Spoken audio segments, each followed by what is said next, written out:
Hello, welcome in. If you're here listening to this podcast, that means you're destined for something great, and we both know it to be true. So without further ado, welcome to the Dark Matter Podcast.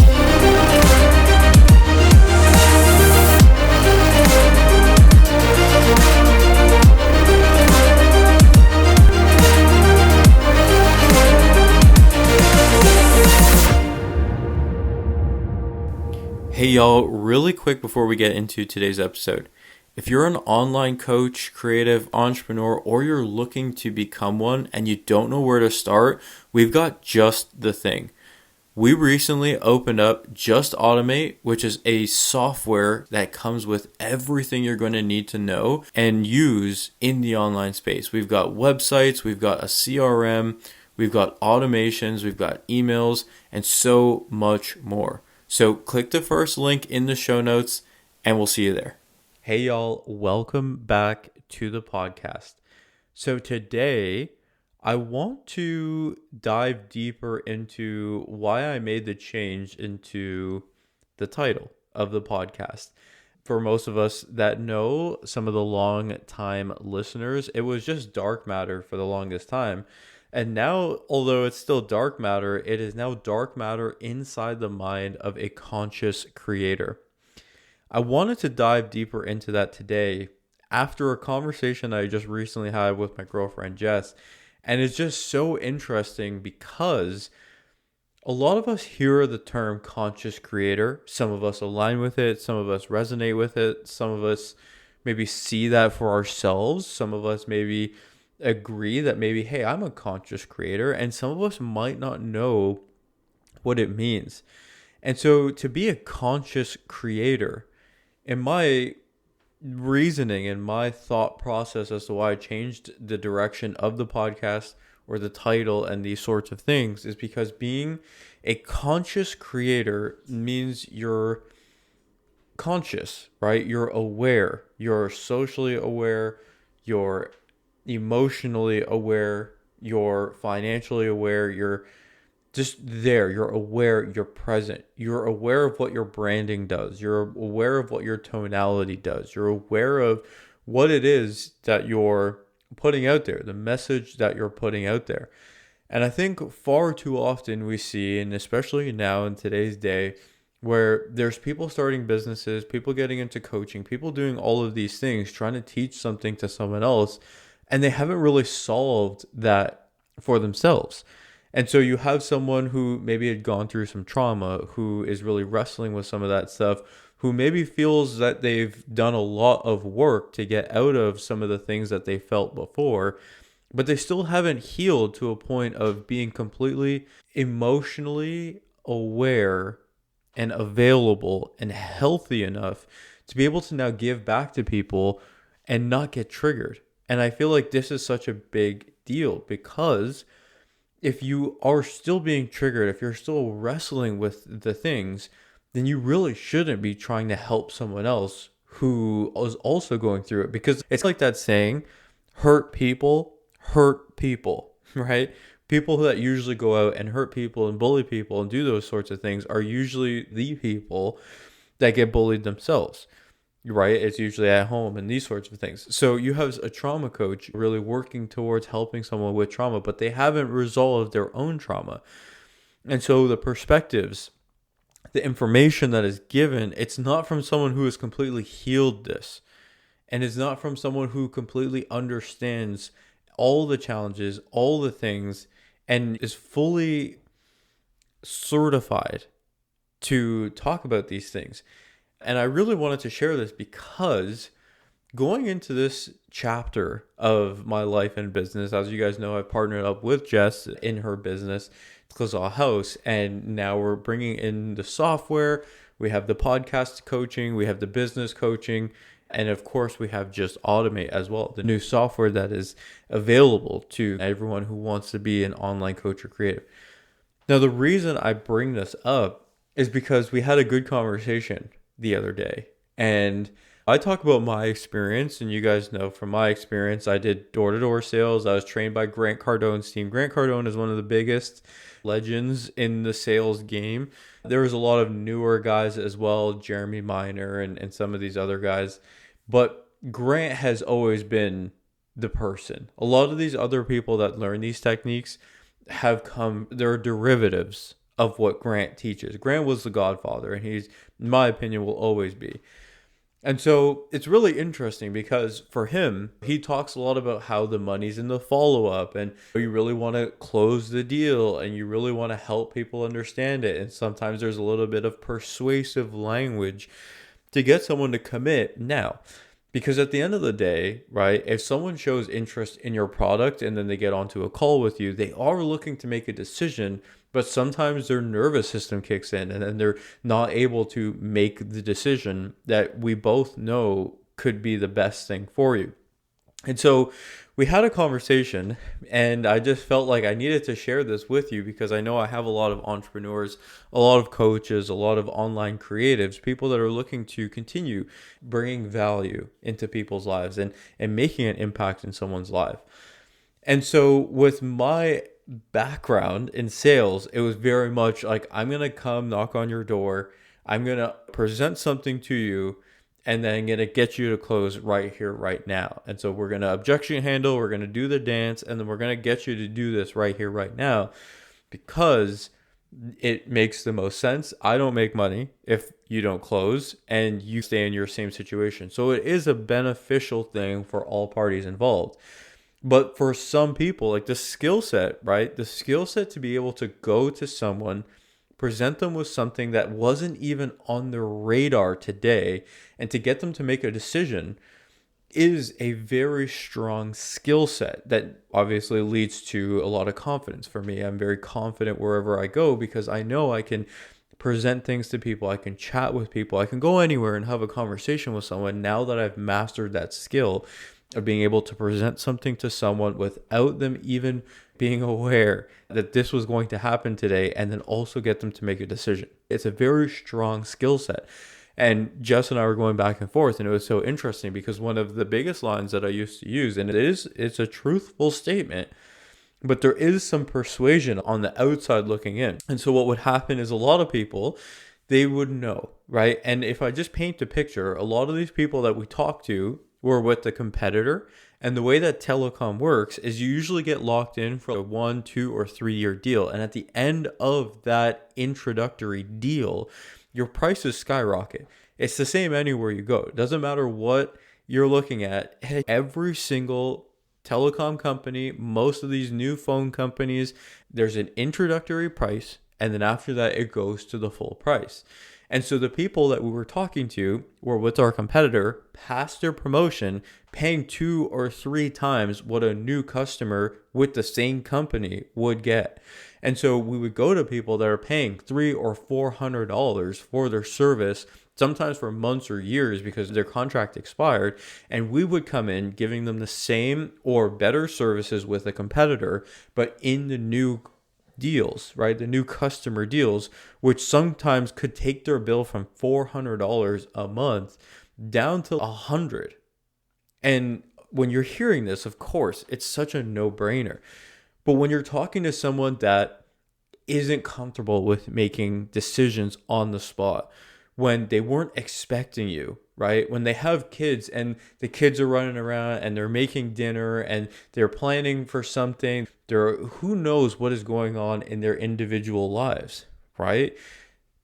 We never know. We never know what is going on in someone else's life. They could be on the verge of leaving their job. They could be on the verge of bankruptcy.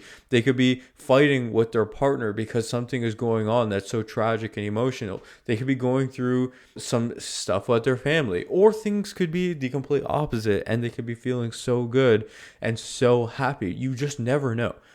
You never know what someone is wrestling with. You never know what someone is dealing with. And so for you to come here, present something to someone, even though right now we're looking at this, it seems like a no-brainer, right? It seems like, oh yeah, if I was offered that, yeah, it would make so much sense.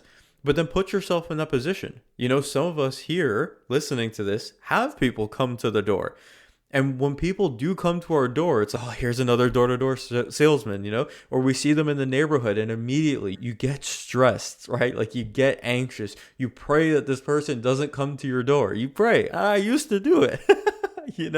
Not anymore, because I actually enjoy talking to those guys because it's not an easy thing to do.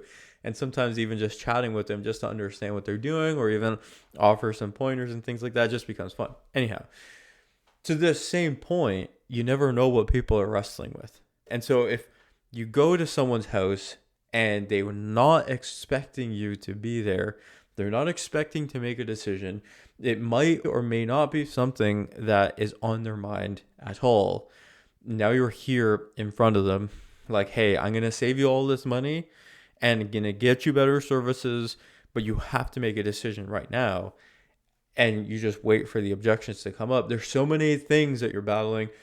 I didn't want to talk to you to begin with. This is why I never opened the door, right? I'm not comfortable making these decisions. And you have to battle all of those things to get them to commit. And so one of the lines that I used to use, it came at a time where people used to say, this is great, but I need to think about it. Like, give me some time. I just really want to look at my current stuff, talk to my current provider, see if they can change things for me. I want to talk to my partner and my neighbors. And I just want to talk to as many people as I can to make sure this is the right thing.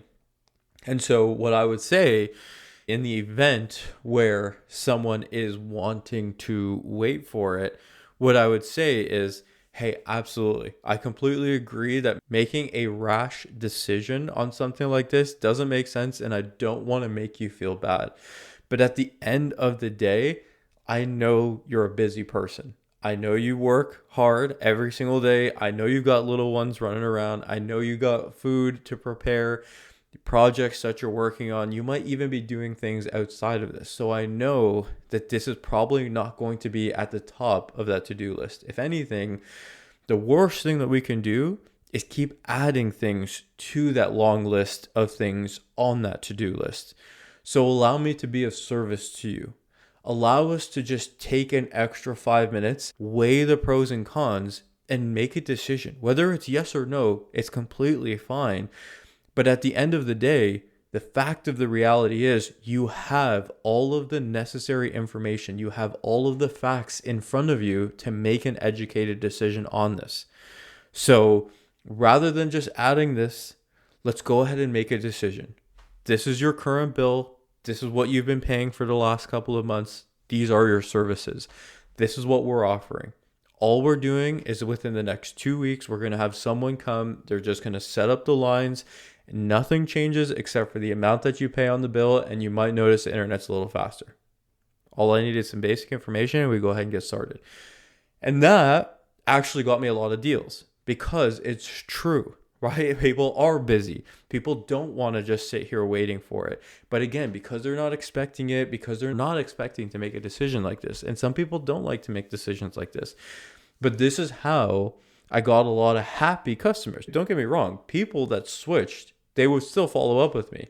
They would still tell me that they were so happy that they made that decision because all of the money that they saved on services that they're already paying for allowed them to do this little trip over here or buy a better gift for themselves or take a little vacation. It's true. And that is what kept me going, because if I sold someone and they were dissatisfied and upset and just disappointed in me pressuring them, then of course, how am I going to continue to show up?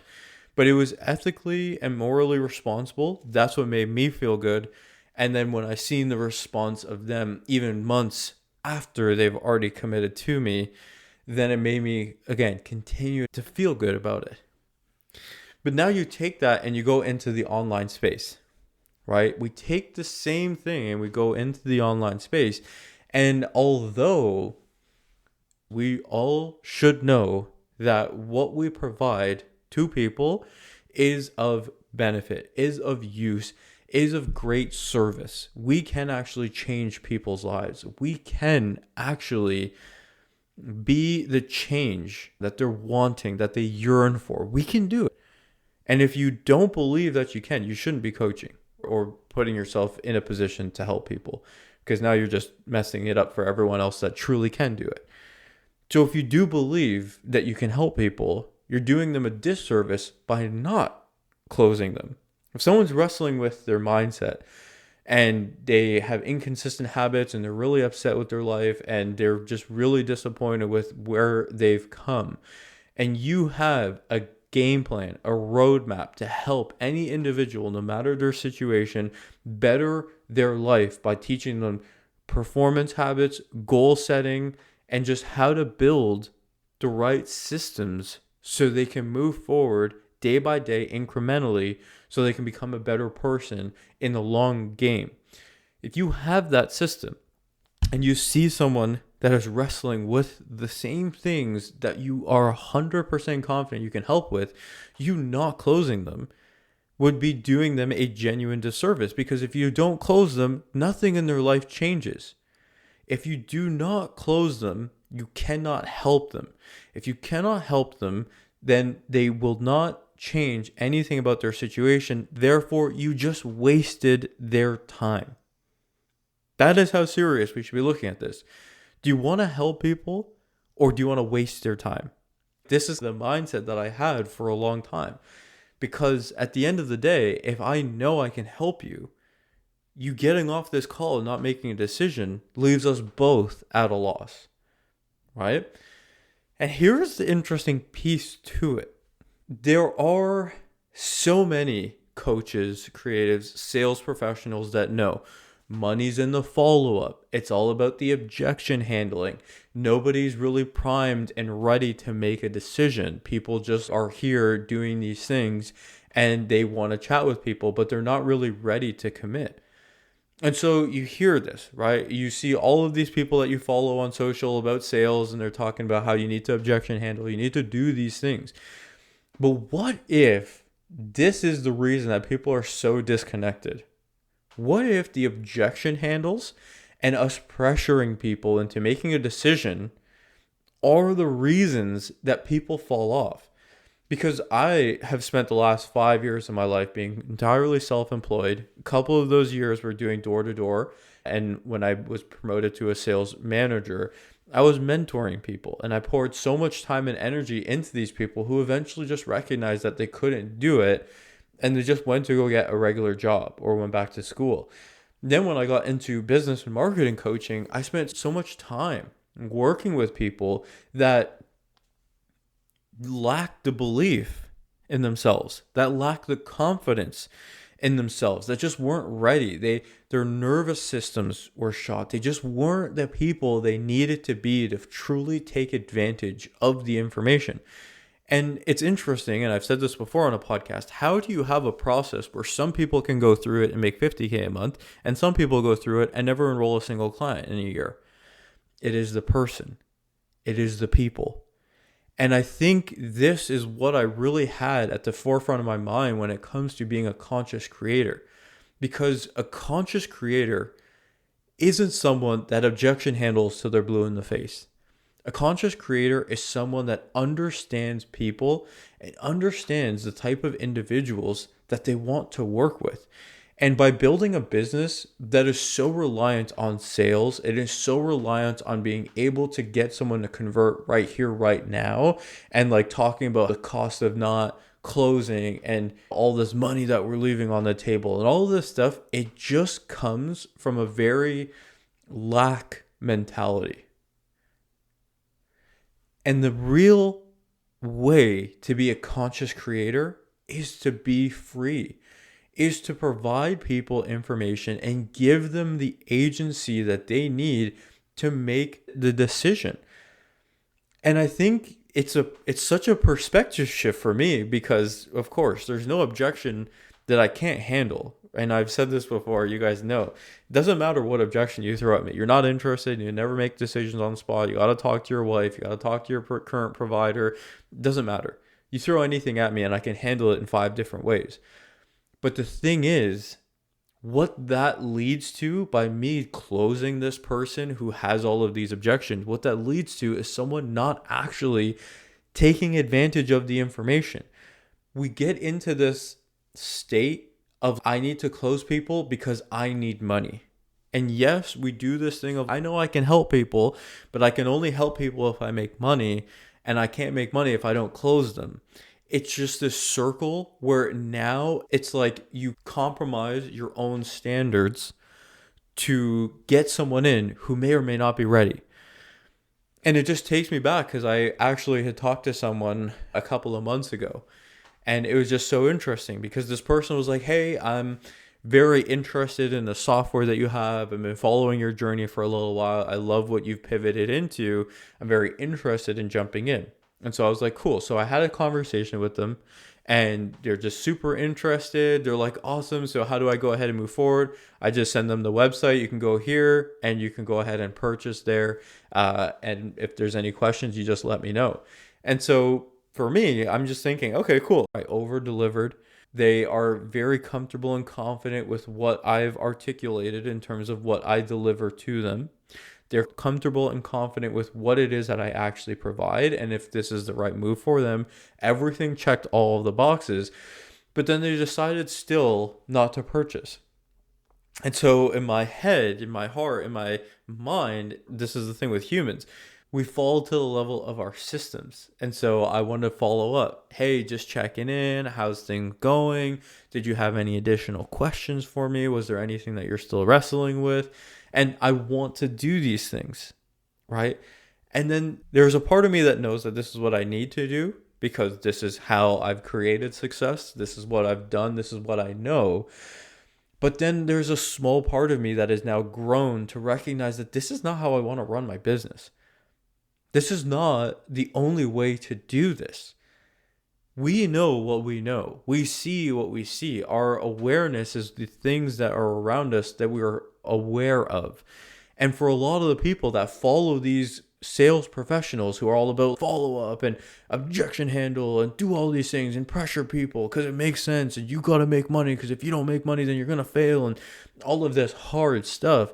And I think what this leads to is just this pressure on ourselves to then need to close every single person that we talk to, even if they're not a good fit. And so I just recognize like I'm doing these things, but like, what about the person? You know, what if that person that I was talking to that said this is exactly what they're looking for, that said that this is exactly the thing that's going to help them move forward. They're so happy. They've been following me. I'm the person they want to work with. But then as soon as they're alone, their nervous system catches up to them. What if when they're alone, the doubts creep in? What if when they're alone, all of the things, the silent challenges and problems that have kept them complacent for months and years creep up on them? When they're with me, right, and they're on the phone with me, they see it. They're empowered. They're inspired. They're ready to take action. But as soon as they're off the phone with me, all of a sudden, all the doubts and the issues that they have creep up. And now they're in a state of paralysis. And now you're in a state where it's just like, what do I do? Because now I follow up with them. They already are thinking. Because at the end of the day, this is the thing that we all fail to realize sometimes as business owners. Just because you have a call with someone and they don't buy or they're like, give me some time, that doesn't mean they're not thinking about it. Sure, other things could come up, but they're going to see it. Think about us, for example. If there's a pair of shoes that you want to buy and you see them and then you go try them on, you love them, but you don't purchase it, everywhere you look, if you see the same brand, the same color, there's someone else wearing it, you're going to immediately think of that shoe. It's just a matter of time before you actually make the commitment. And I think this is the whole thing. And so with this person, this actually happened on 2 occasions. One person actually did take the time. I followed up a handful of times and I just got left on red, right? No other messages. And I was like, you know what? At this point, I don't want to ruin the relationship because I'm so used to thinking like, okay, if you're not ready to move forward, then I can't help you. And so like, I'm here, but just understand that things might change the next time you come wanting to work with me, which again, I don't even align with any of this stuff, which is what we were taught. This is what a lot of the sales gurus and these high ticket coaches and closers, this is what they all teach. Pricing changes, this changes, I gotta follow up with you. Oh, you forgot about me. Here, let's jump onto a quick call. Hey, can I call you right now? And just call people and do all this stuff. And the first person that I did this with, I stopped messaging them. And I think it was like 2 or 3 weeks later, they just reached out and they said, hey, the link that you sent me to purchase, is it still active? And I said, absolutely. He goes, awesome. I'm going to make the purchase. I just gave him a thumbs up, just nonchalant. If he wants to make the purchase, no problem. I'm not going to become emotionally drained or attached to the situation. If he's like, hey, I'm going to go ahead and make the purchase, awesome. Go ahead and make the purchase. It's all good. Whether you do it or not, I'm good. I'm happy. Because at the end of the day, I want to work with people that want to work with me. Not that I have to convince or coerce or to pressure or push people. Because this is the thing. Yes, a lot of us have very good and successful careers as an online entrepreneur. We may have processed 6 figures and done these things. Think about it. In the 3 years that we've run online businesses, you still have probably only talked to 1,000 people. Take in, there are billions of people on this planet. Billions. You talk to 1,000 people, 5,000 people, 10,000 people. It's still not even a percentile of how many people are on this planet. And your actions and your energy really will attract the people like you. Because there are people that will see what they want to see and be like, awesome, here's my credit card. Let's go ahead and do it. I want to work with those people. I want the people that know how to make a decision, that are comfortable and confident, that have the beliefs worked through, that have the thoughts and the perseverance that they need to go ahead and stick it out. I don't want to convince people anymore. I don't want to have to follow up with people anymore. I don't want to have to worry and wrestle about what is going on with people. I don't. And so the first guy, he said that. I just gave him a thumbs up. And it took him another couple of days after that, probably like 4 days. And the next thing you know, I got a notification, hey, the payment has gone through. And that's so cool because I didn't have to follow up. And I'll be honest, that deal of him just purchasing on his own and us just getting the notification through my automation sequence that I set up for it and the contract that came through for me to sign, that felt so much better than being on a call with someone and like thinking that they're probably ready, thinking that they could use this, thinking that this obviously works. And I know that this is going to change their business, but I don't really care where their mindset is because at the end of the day, their mindset is what keeps them trapped. This is the story I used to tell myself. The reason they're in their position is because they don't know what they're doing. And so if they join my program or they purchase my software, this is going to be the thing that they need to start building their confidence to move it forward. But sometimes it's not that. Sometimes it's their own internal beliefs that they have to come through on their own. And so if there's a left and a right on this, one side is like, I'm here with someone and I speak directly to their beliefs. I speak directly to who they are and their character and their integrity. And I show them the reason that they're stuck is because they fail to be able to make decisions like this on the spot. And until they're able to do that, they're going to stay stuck. And so this is really what prompts people to make a decision. So I have that close, or I have this one on the other side of a person being like, hey, is this link still active? Can I purchase? Thumbs up. And a couple days later, they just purchase on their own. That is what I prefer. That is what is going to get me excited and to keep me going. And this is what it means to be a conscious creator. And so the days of objection handles, those things are always going to be there. It's a staple to who I am. And I think having the skill set and the confidence to be able to handle myself in all the situation and see how these things could be applied and be useful in certain situations, I think that won't go away. But what I want to do now and what I'm going to do going forward is I'm going to be a lot more conscious of who I'm attracting. I want to be a lot more conscious of the person and understand that when people aren't ready to make a decision, that's for a reason. And even if I have 100 sales calls this month and they're not ready to make a decision, there are still billions of people on this planet. Just because you have seen and learned one way to do things doesn't mean it's the only way. And that should be the perspective shift that we all have when it comes to being online coaches and creatives, because the beautiful thing about doing this is you can impact and reach anybody, anywhere, at any time if you keep this at the forefront of your mind, if your content really shows who you genuinely are and you find the right means of doing that. So I hope this episode resonated with you. This is the updated version of dark matter inside the mind of a conscious creator, what this means. And if this did resonate, do feel free to reach out, comment down below. Always happy to hear the feedback. And as always, I will catch you on the next one. If you enjoyed today's episode, please like, comment, share, subscribe, do it all. You know I appreciate it. And as always, I'll catch you on the next one.